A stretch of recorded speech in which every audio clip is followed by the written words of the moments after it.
Top 5 strangest missing person cases ever.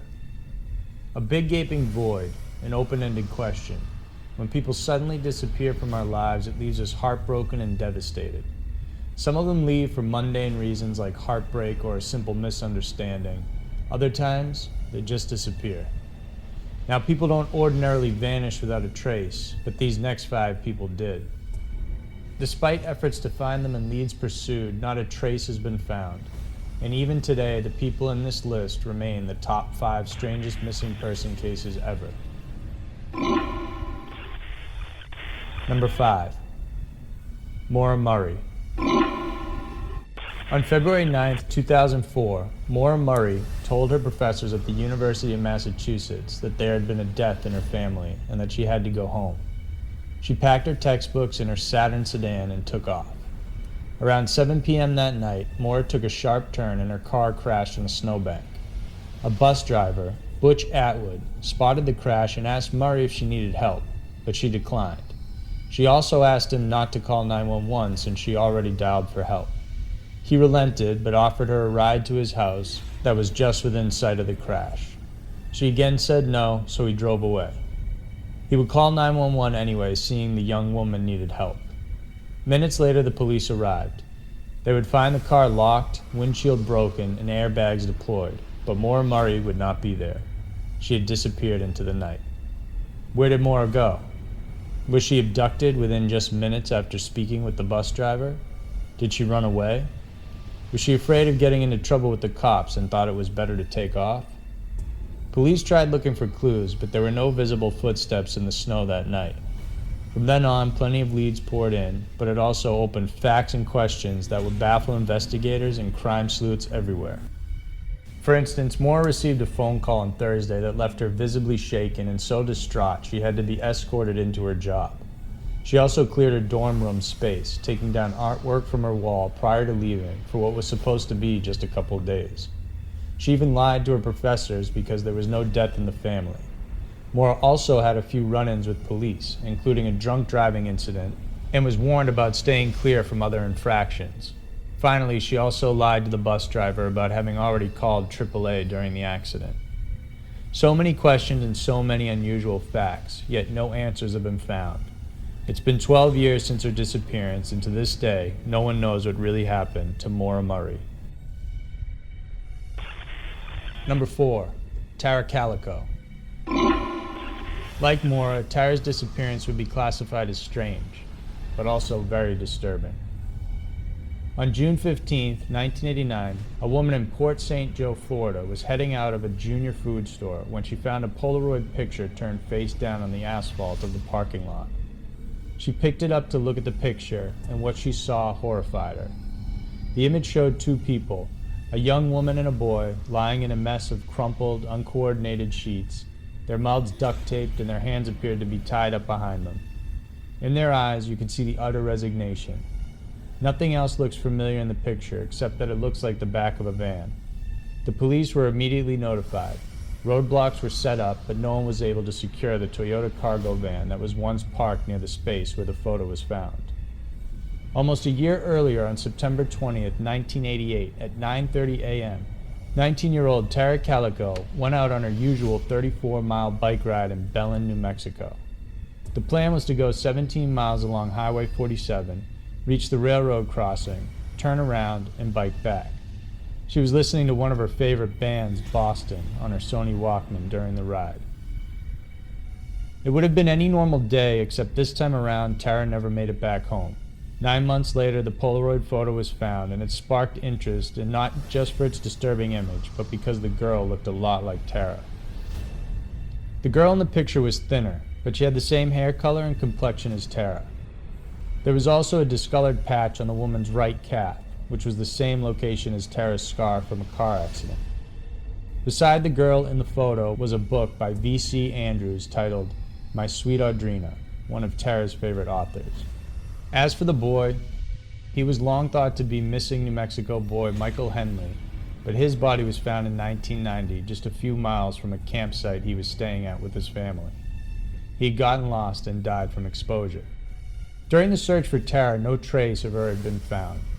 Witnesses reported seeing a light gray vehicle following her the day she disappeared, but there were no leads.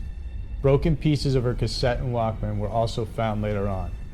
Tara's mother believed Tara might have deliberately thrown the pieces from a moving vehicle to serve as clues. Unfortunately, the trail went cold. To this day, no one knows what happened to Tara Calico and whether she's really the girl in the Polaroid. Although the case has been closed for some time, in October 2013, a task force was created to reinvestigate her disappearance. The case remains open. Number 3. Zach Ramsay. A missing person is horrible enough, but it's especially heartbreaking when the victim is a child. Zachary Ramsay was only 10 years old when he was last seen on February 6, 1996. Zach was on his way to school at Whittier Elementary in Great Falls, Montana. This was a routine walk for him, and he turned into an alley just 6 blocks from their apartment as he normally did. But this time, somewhere in that alleyway, Zach Ramsay disappeared. Several people had seen Zach along the alleyway. One witness said he appeared to be waiting for someone, while another reported seeing a 4-door white car almost run him down. There was another witness who reported seeing an obese man following Zach just a few feet behind him. The man was supposedly Nathaniel Bar Jonah. Who is he, and what is his connection to Zachary? Bar Jonah was a known sex offender and had been charged with aggravated assault and kidnapping, targeting children, particularly boys. During Zach's disappearance, a witness reported seeing him standing by the dumpster at 7:15 a.m. This same witness also saw Zach walking in the alley around this time. Bar Jonah has since been charged and incarcerated for his many crimes.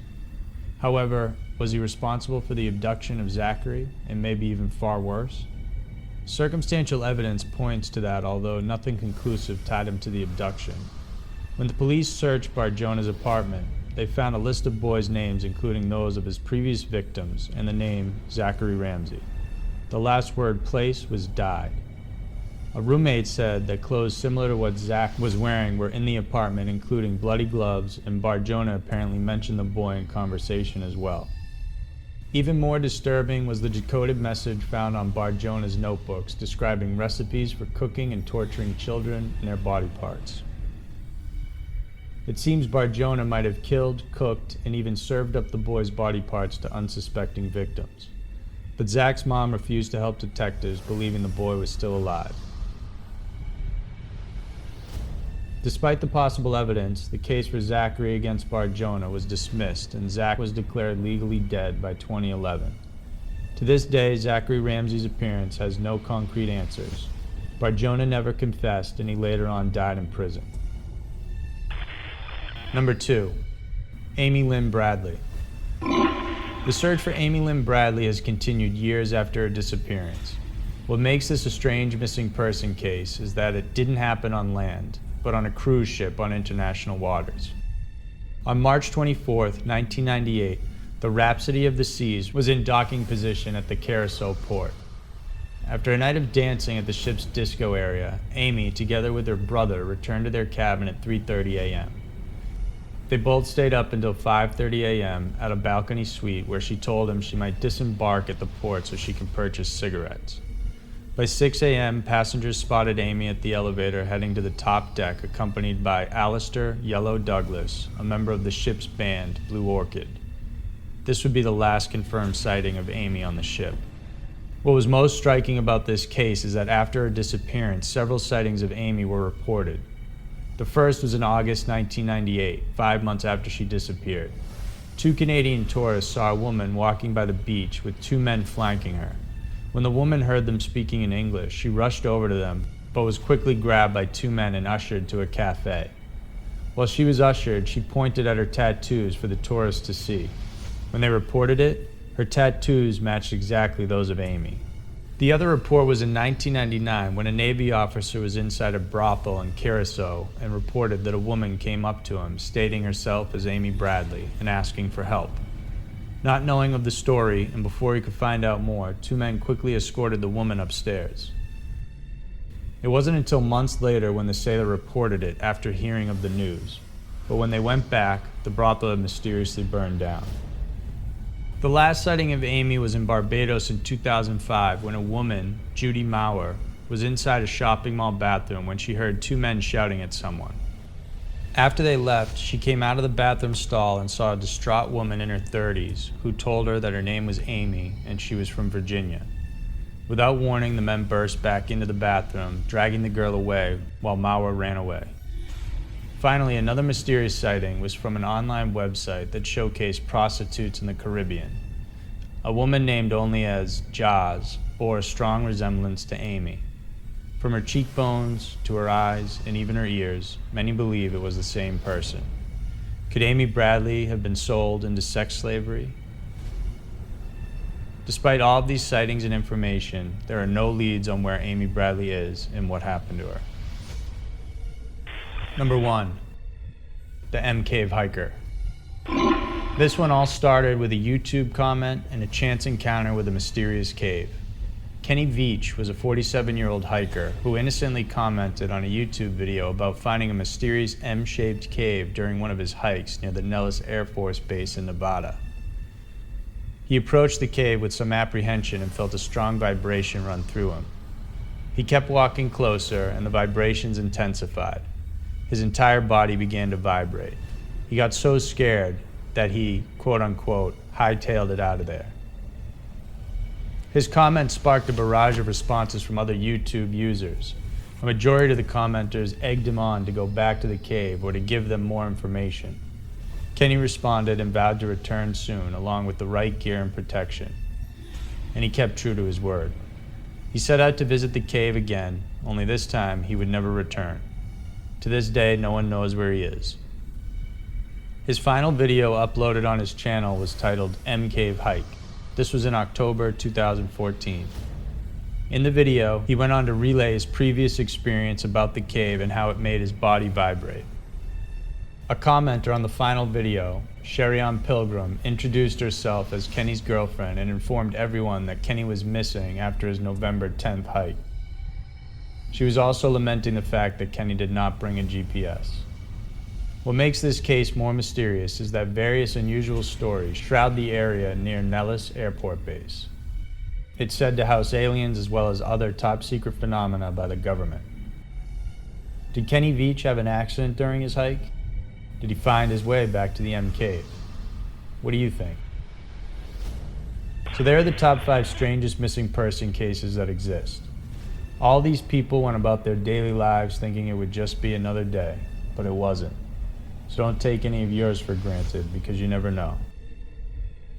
Please subscribe to our Scary Mysteries channel if you enjoyed this video, as we'll have a new one each week guaranteed to spark your interests. Thanks again for watching.